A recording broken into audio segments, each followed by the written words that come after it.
Hello there everybody and welcome back to my channel. So today I would like to discuss with you guys this new image here that I've drawn. Um, so whilst before we begin, I'd like to talk to you guys just to say we're travelling through the story of Emperia, which is my ideal of this grand imperial monarchy, and we're meeting the various characters associated with the story. But the real high point of the story is the reign of Maria Charlotta Canavi de Charles, who married Maximilian Monarva de Charles, the Emperor, and Maria and Maximilian ruled for much of the 18th century. So that was really the high point of the monarchy in the story. And I think of the story often as a series. Maria Charlotta's reign would be, probably the best series really, because it's the most magnificent and prosperous era of the imperial monarchy's history. I love talking about her because she's just so magnificent and powerful and really just wonderful, and a lady to hold so much power at this time in history is really quite something. We've met Maria Charlotta before, but I wanted to talk to you guys about this image here today in particular, which is a most magnificent coronation image of Maria Charlotta. This image here, you might think looks very similar to Louis XV, and you'd be right. There is a magnificent painting done of Louis XV in his sort of coronation attire, done when he was in his sort of late teens. I really think the paintings of Louis XV are just so magnificent, and so I wanted to create something like that for my own sort of thing. So what I've done here is I've taken inspiration off of Louis XV, such as little things here and there, and I've created a coronation image of my own. And instead of it being Louis XV, it is Maria Charlotta. She's dressed like a man, because ladies are usually depicted in coronation attire, but never sort of in this sort of style, never like the robes like this. They're usually depicted in dresses, the robes sort of cascading down the dresses, but never like this. And Maria Charlotta here is dressed like a man, really. She is wearing a gown, if you can see, because it's sort of, her panier sort of pokes out there, if you can see, to the left side, sort of under her arm there. Predominantly, she is dressed like a man, and that is because the last time we met her, she was ruling alongside her husband as the Grand Empress. But then, like I've told you guys the story, Emperor Maximilian started to favour spending time with his mistresses and dislikes the government and the running of the monarchy. So the Empress really sort of takes it upon herself to run the monarchy. Somebody has to do it. So she was the one who started turning up to the council meetings, and she's the one who started performing the sort of doings and goings of monarchy. She was the one who ran the court. She was the one who really was seen, and everybody recognised Empress Maria Charlotta as their true monarch, because most of the time Emperor Maximilian was barely ever seen. He preferred much to spend time away from the court in his private chateau in the grounds of the palace. So Maria Charlotta really becomes the sole monarch of this empire, because the emperor's just become so unfavoured at this point, and everybody really favours Maria Charlotta as their true monarch. So that is why she is dressed like a man here, because this image is supposed to represent that she is both woman and man. She is ruling as both emperor and empress. So you can see in this image she's wearing a crown, and then she's also gesturing her hand towards another crown. This represents two things. The crown that she's wearing is the Imperial crown, which represents the empire. It represents a new age of the monarchy. It wasn't always an imperial monarchy. It was, before this, there were kings and queens that ruled, but throughout time it did become an empire. So the monarchs that ruled this empire started to be known as the emperor and the empress. That was more sort of 17th, 18th century, but beforehand it was kings and queens. So This crown here represents the Imperial monarchy, the New Age, the Grand Era for the monarchy. And then the crown that she's gesturing towards is the royal crown, and it's a sign of the old monarchy. So the royal crown is sort of pushed away into the back near enough, and the imperial crown is in full sight, representing Maria Charlotta as the imperial monarch of the Grand Duchess Empire. But that crown there is also a crown the Emperor Maximilian wore in the first part of his reign. He was crowned with that crown itself. So really, this image is quite controversial because Maria Charlotta is basically saying, I'm the sole monarch. My husband isn't." So that's the crown there that she's gesturing towards. That crown was given to Maximilian for his coronation. So, as you can see here, Maria Charlotta is basically saying that she's the sole monarch of the empire. But it sort of gives us an idea that here she's ruling as both Empress and Emperor.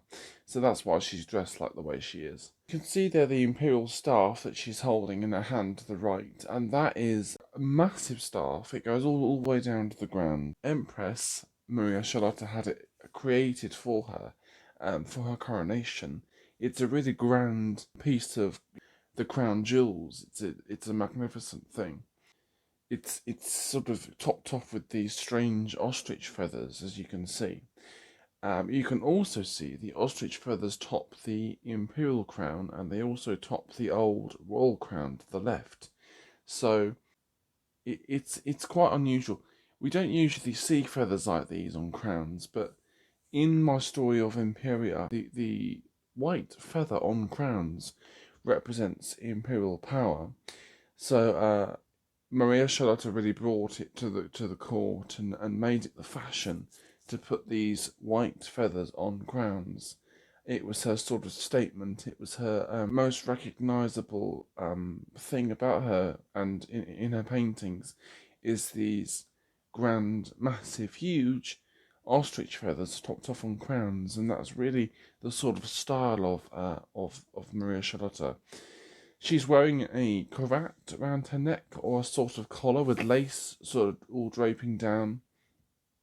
Her hair is enormous. And that's another thing about Maria Charlotta is she loved her fashion. She liked to dress extravagantly, and she liked to always have her big hair. Her big hair was always a thing. It was very much a Marie Antoinette style of hair that she had, sort of huge, all the way around, and sort of all draping down her shoulders and down her back, curls, sort of. That was her theme really. The idea of you've seen it before, but the idea of Maria Charlotta, she has auburn hair. She has a very pale complexion compared to the rest of the members of the court when she's sort of surrounded at the palace. When she's sort of surrounded by the court at the palace, it's very recognisable that Maria Charlotta has a white complexion near enough. There is rumours about her, you see, because she doesn't have a natural skin tone. Her skin is very pale, it's unusually pale.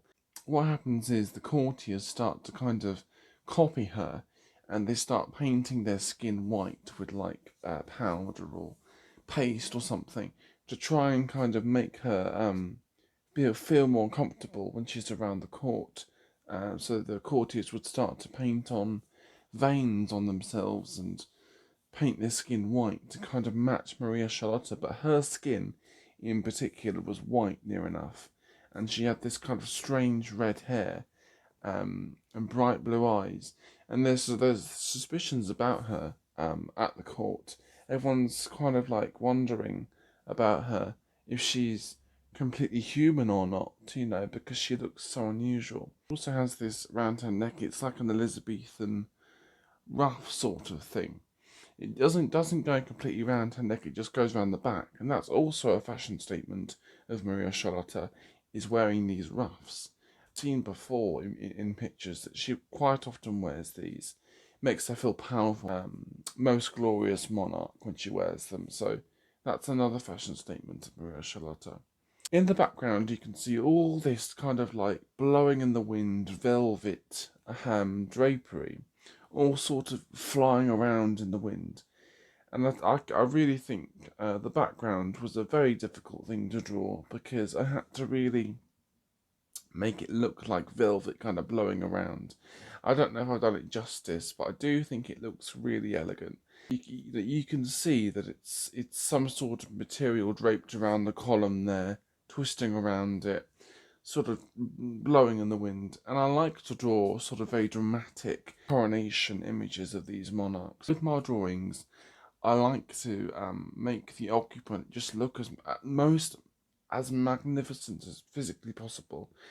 I probably spent about 7 or 8 hours on this drawing, so adding to it bit by bit now and again. I always like to make my images just look so extreme and just grand. I love the theme. I like to make it look dramatic and magnificent. And I really think I've done this image justice. All over her dress you can see the imperial symbol, but it's the icon, the symbol of the monarchy, which is the fleur-de-lis, but it's not your usual fleur-de-lis, it's a little bit different. It's got three petals on it instead of just one. It's got three sort of points on it instead of just one. Story of Emperia and the Imperial monarchy.